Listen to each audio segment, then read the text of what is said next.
ఒక దేశంలో కలిసి ఉండకపోతే సిచ్యువేషన్ ఎట్లుంటుందో తెలుసా? ఒక ఇంట్లో నలుగురు ఉండి, నలుగురు నాలుగు ఒపీనియన్స్తో ఉండి ఎప్పుడు గొడవ పడుతుంటే ఎంత దరిద్రంగా ఉంటుందో ఆ ఇల్లు, అంతకన్నా కోటి రెట్లు దరిద్రంగా ఉంటుందిరా దేశము, అందరూ కలిసి ఉండకపోతే. సో మీరు సనాతన ధర్మం ముసుగులో ఉన్న జిన్నాగాళ్ళు. మీరు పట్టుకుంది హిందుత్వం తప్ప మీరు పట్టుకుంది సనాతన ధర్మం కాదు. సనాతన ధర్మం వేరు. అప్పాజీ గారి మాటల్లోనే వినండి.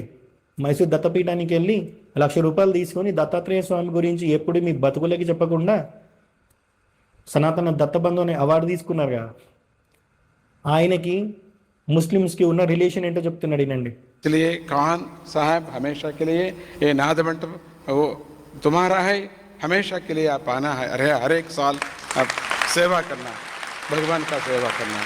इसलिए मेरा वंश परंपरा में सूफी का मेरा गुरु है, मेरा गुरु गुरु का गुरु सूफी है, मेरा परंपरा का गुरु ऐसा है। मेकेदाट में स्वामी जन्म स्थल में भी स्वामी जी सूफी का इनका याद के लिए मस्जिद का लिए हमारा घर में बनाया है। इसलिए we are very relation to Muslim relatives. So మనమంతా రిలేటివ్సే, అందరూ రిలేటివ్. ఇక్కడ జాతిపతం లేదు కదా. నాదం నో రిలీజియన్, నాదా ఇది నో రిలీజియన్. అందుకని అందరూ కూడా అటువంటి నాదాన్ని మనం వింటున్నాం. విని ఈరోజు చాలా అద్భుతంగా అనుకున్నాను, చిన్నప్పుడుదంతా వాయిస్తే బాగుండు అని. ఈరోజు ఆయన వాయించారు, చాలా సంతోషం. జై గురుదత్త. సో నువ్వు లలిత్ గారు మళ్ళీ దత్తపీఠానికి వెళ్ళినప్పుడు అప్పాజీ గారిని దీని గురించి క్వశ్చన్ చేయండి.